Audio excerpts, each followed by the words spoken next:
Donc au départ, ça commence le mouvement des Gilets jaunes, effectivement, avec cette hausse de taxe, de la taxe carbone qui va être appliquée aux gens, donc qui fait que sur leur plein, ils vont avoir 10-12 euros en plus, et avec des gens qui, du coup, disent en fait, on s'en sort plus.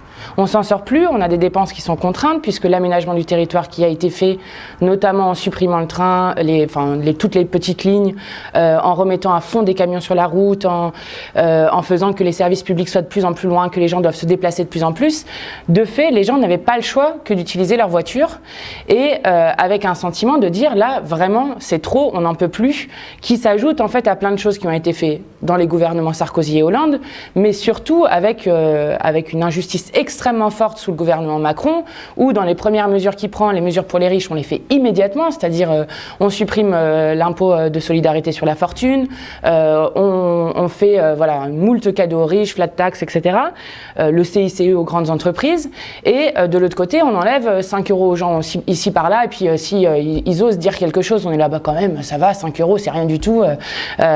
Et donc, ce sentiment d'injustice fiscale, sociale extrêmement fort, il apparaît par une étincelle que personne ne pouvait savoir que ça allait venir de là précisément, qui est la taxe sur les carburants. Et pourquoi c'est intéressant que ça vienne sur la taxe sur les carburants? Parce que concrètement, on a un gouvernement qui, au niveau de la taxe carbone, qui dit qu'il fait une politique écologique, alors même que c'est écrit dans un document noir sur blanc à la Commission européenne qu'ils ont fait cette taxe notamment pour compenser les cadeaux qu'ils ont fait aux plus riches. Donc on est déjà sur une hypocrisie incroyable, que dans les recettes qu'ils ont de cette taxe, donc qui augmentent puisqu'ils augmentent la taxe au fur et à mesure, les recettes ne servent qu'à 20% à la transition écologique, donc très peu sert justement à faire qu'on atténue et on s'adapte au réchauffement climatique.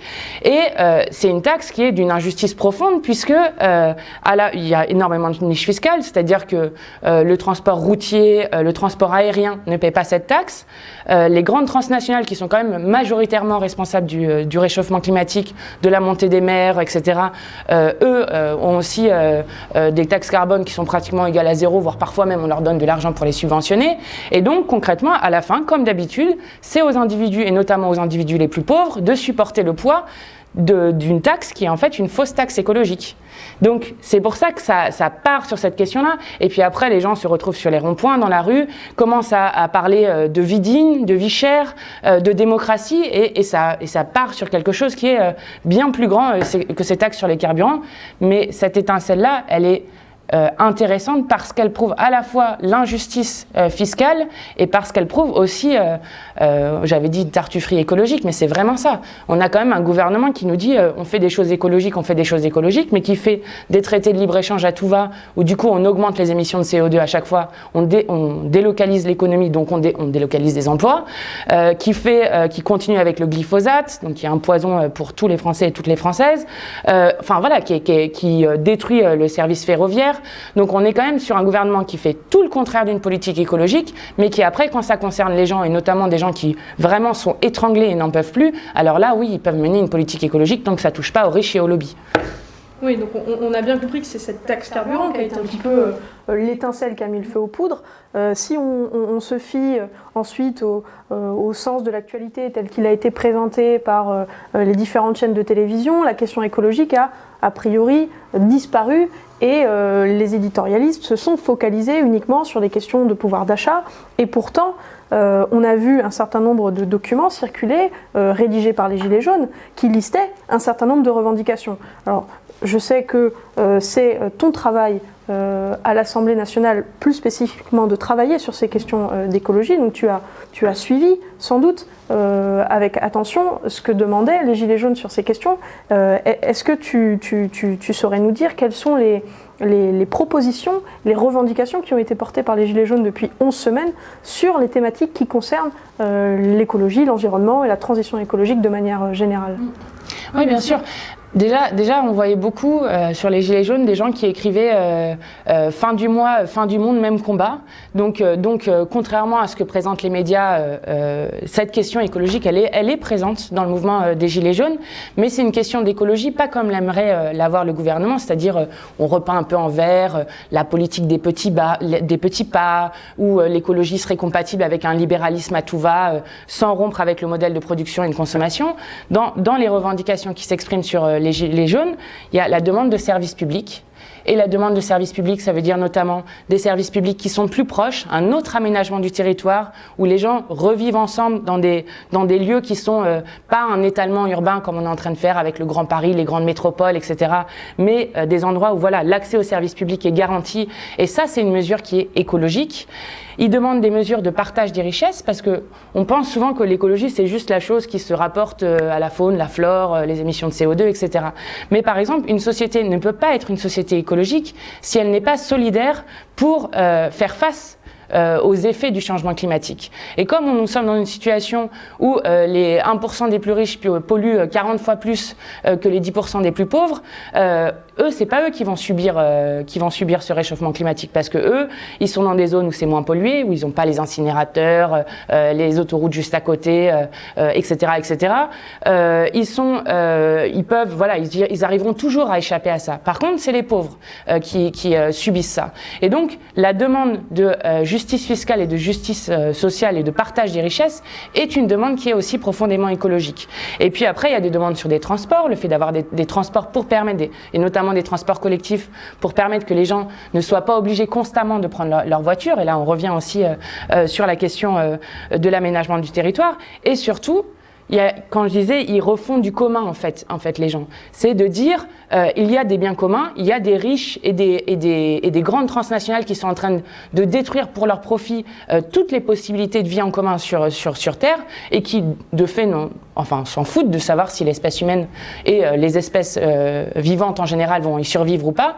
Et donc, la question, c'est aussi de dire, on veut que les gros pollueurs paient, on veut changer le modèle de production et de consommation pour que justement il y ait plus de circuits courts, que ça crée des emplois. Et donc cette réflexion autour de la société dans laquelle on veut vivre, elle porte une force écologique extrêmement forte. Et c'est comme ça qu'on arrivera à faire une vraie transition écologique qui, pour le coup, ne sera pas une espèce de mascarade sur lequel on laisse absolument tout le pouvoir au pouvoir de l'argent et au pouvoir des multinationales. Et de manière globale, quels sont les leviers pour répondre à la fois à l'urgence écologique et aux demandes des Gilets jaunes? Est-ce qu'on a des sujets sur lesquels les deux se croisent?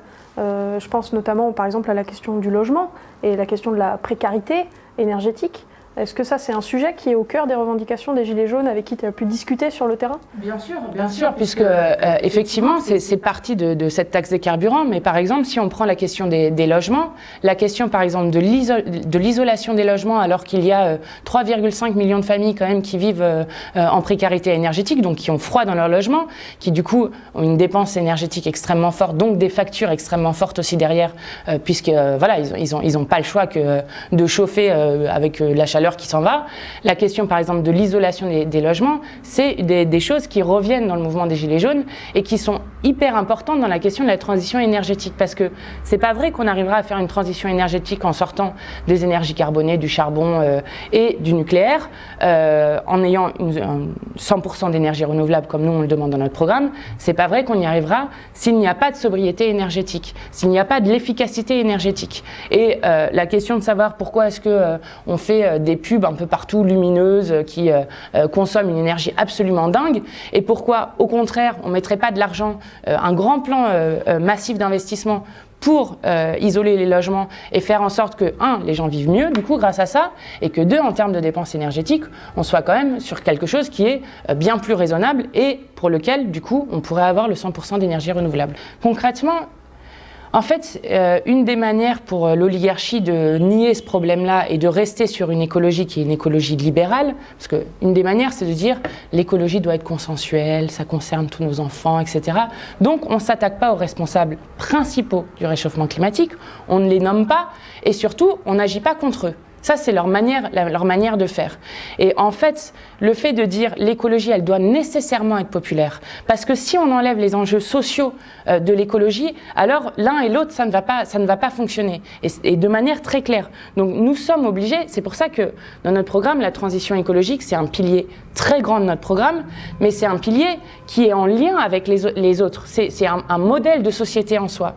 Parce que lorsqu'ils nous disent, par exemple, donc ils ont fait beaucoup de traités de libre-échange. Donc donc ça détruit des emplois. En termes de normes sanitaires sur le genre de produits qu'on importe, c'est quand même assez... bon, enfin, on baisse toutes les normes sanitaires et de qualité.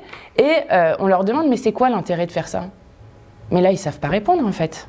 Parce qu'ils ont créé un modèle naturel où, en fait, de manière naturelle, il faudrait devoir échanger à tout va et pas relocaliser les choses et pas faire que les gens vivent mieux, que ça crée des emplois. Et donc, on est sur un système sur lequel l'oligarchie ne veut pas entendre parler de ça parce que ça veut dire qu'eux doivent abandonner leurs profits. Vous avez vu que le CAC 40, quand même, l'année dernière, a fait des profits absolument records de 57 milliards. Ces gens-là sont prêts à tout. C'est vraiment, après moi, le déluge, sont prêts à tout pour qu'on n'attaque pas leurs profits et donc sont prêts, y compris à ce que l'espèce humaine disparaisse, pour continuer toujours leur business comme d'habitude, quoi. Et c'est ça, en fait, qu'il faut briser. Donc non, l'écologie, elle n'est pas consensuelle. Dans le champ politique, il y a une différenciation entre ceux qui sont pour la survie de l'espèce humaine, qui sont le grand nombre des gens, mais qui, en termes politiques, de force politique, ben, il n'y en a pas beaucoup, et ceux qui sont pour leurs petits intérêts privés, pour voilà, conserver leurs petits avantages. Et là, ça concerne quand même beaucoup des forces politiques, notamment celles qui sont au pouvoir actuellement et qui ont été avant. C'est ça le nouveau clivage politique. C'est plus juste le partage des richesses et la question du pouvoir. Il y a cette question-là qui maintenant fait une fracture extrêmement grande dans le monde politique et nous, on appartient à la catégorie des gens qui veulent que l'intérêt général prime et que l'espèce humaine survive. Quelle a été ou quelles ont été les réponses de Macron et du gouvernement face aux revendications que tu as listées tout à l'heure dans le champ de l'écologie des Gilets jaunes depuis 11 semaines maintenant? Qu'est-ce qui a été fait? Est-ce que tu peux nous faire la liste de ce qu'a proposé Macron ou de ce qu'il a... Je dirais même, question un peu plus d'actualité, je pense que tu as dû suivre, sur la question du glyphosate, normalement, il a annoncé il y a quelques jours, lors de son fameux, encore une fois, grand débat, que finalement ça allait encore une fois être repoussé. Donc pour rejoindre la question de Manon, qu'est-ce que tu peux nous dire là-dessus? Alors, bon, la première réaction qu'a eu Emmanuel Macron, je pense qu'il ne pensait pas que ça prendrait cette ampleur-là. Donc, il continue à être très méprisant, qui est quand même un des points qui revient quand même beaucoup dans le mouvement des Gilets jaunes. C'est aussi la manière dont on les insulte à longueur de journée et dont, en fait, ils n'ont plus de pouvoir citoyen. Concrètement, c'est des gens, ils votent une fois à la présidentielle, s'ils ont voté, parce que, bon, pas toujours. Et puis après, pendant 5 ans, ils doivent attendre et rien faire. Donc, la première chose qu'a fait Emmanuel Macron dans son espèce de grand mépris, c'est d'attendre que le pourrissement de la situation et puis de dire, bon d'accord, on va annuler la hausse qui était prévue au 1er janvier 2019. Sur les taxes carburant. Sur les taxes carburant, exactement. Sauf que annuler une hausse pour des gens qui... moi j'en ai croisé des gens qui pleuraient en me disant, genre, en fait je m'en sors plus, en fait, je sais plus comment faire. Et donc le fait de ne pas avoir un truc en plus qui leur tombe sur la tête, ça les aide pas dans la situation d'aujourd'hui. Et dans les revendications des Gilets jaunes, il y a beaucoup de revendications sur, par exemple, la hausse du SMIC, qui permettrait pour le coup d'avoir une consommation populaire qui reprenne, et avec aussi, par exemple, on pourrait se dire que du coup qu'on pourrait consommer français, avoir un protectionnisme solidaire qui empêche les marchandises d'être fabriquées par des enfants, de venir de pays où on fait n'importe quoi en termes écologiques. Et donc, il a répondu donc, par ça. La hausse du SMIC, du coup, non. Alors ça, on veut pas y toucher. Et surtout, donc il a écrit une lettre aux Français, donc il crée un grand débat qui est une vaste mascarade. Ça, on en a parlé vraiment plusieurs fois, puisqu'à la fin, c'est lui qui va décider tout seul.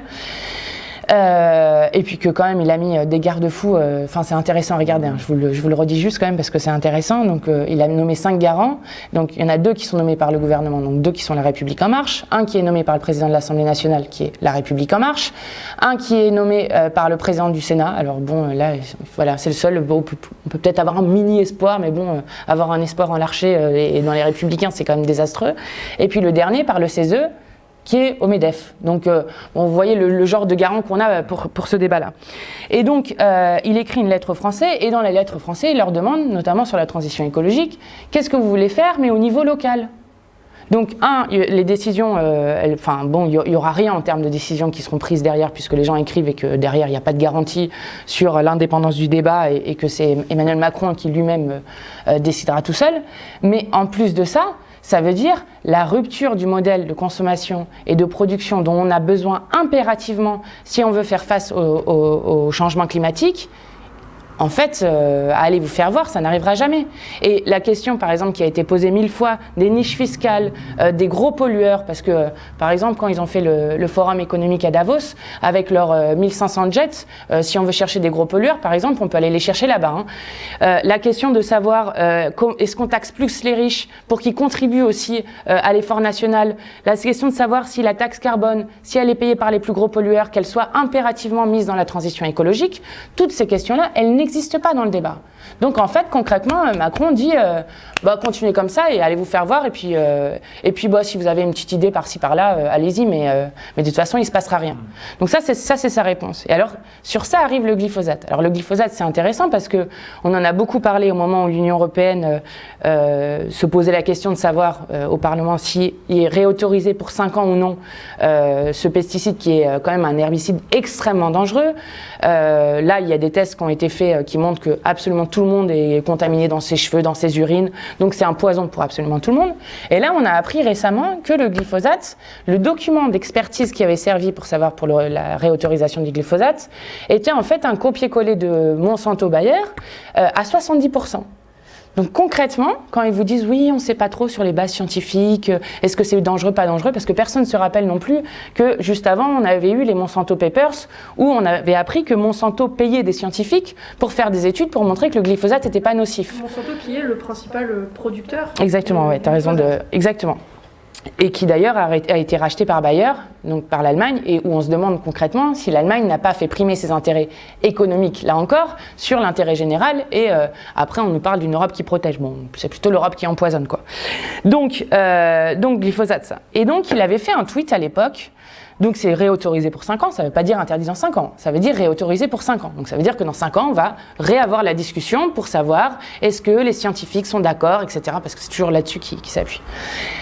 Et Emmanuel Macron, à l'époque, avait fait un tweet pour dire je l'interdirai dans les 3 ans. Et quand nous, on a voulu, à l'Assemblée nationale, l'inscrire dans la loi, bon, déjà, c'est passé une fois à 2h du matin, l'autre fois à 4h30 du matin, bon, voilà. Ils nous disent non, vous remettez systématiquement en cause la parole du président, c'est pas possible. Donc sur le thème de la confiance. Sur le thème de la confiance, on l'inscrit pas dans la loi, on a mis... Sauf que nous, on lui disait, mais vous mentez, en fait. Vous ne mettez pas de mesures pour accompagner les agriculteurs pour qu'ils puissent sortir du glyphosate. Donc vous n'avez pas de mesures d'accompagnement. Vous n'avez pas de calendrier. Vous ne voulez pas l'inscrire dans la loi, qui est quand même une garantie. Bon, même si on voit que, par exemple, sur le nucléaire, ils s'en foutent qu'on s'est inscrit dans la loi. Mais bon, en tout cas, ça, c'est une garantie supplémentaire. Donc en fait, vous mentez. Et là, grand débat, effectivement, où en fait le grand débat c'est Macron parle aux Français constamment, sur toutes les chaînes et tous les soirs Macron vous parle, comme disait un peu en 68. Et il annonce que, finalement, effectivement, la France ne sortira pas du glyphosate en 3 ans. Donc en fait, il ment. Et comme d'habitude, c'est quand on disait ce gouvernement des riches privilégie les lobbies à la santé de tout le monde, à l'intérêt général. Et c'est pour ça qu'en fait, on ne s'en sortira pas sans attaquer ce modèle. C'est pas vrai qu'on s'en sortira avec des petits pas. D'ailleurs, Nicolas Hulot était aussi parti là-dessus. C'est pas vrai qu'on s'en sortira sans une rupture de notre modèle économique, sans une rupture avec le modèle capitaliste où on accumule à tout va pour une minorité extrêmement infime de la population. Et c'est pas vrai qu'on arrivera à faire la transition écologique sans un changement démocratique profond. C'est tout ça et avec bien sûr un partage des richesses.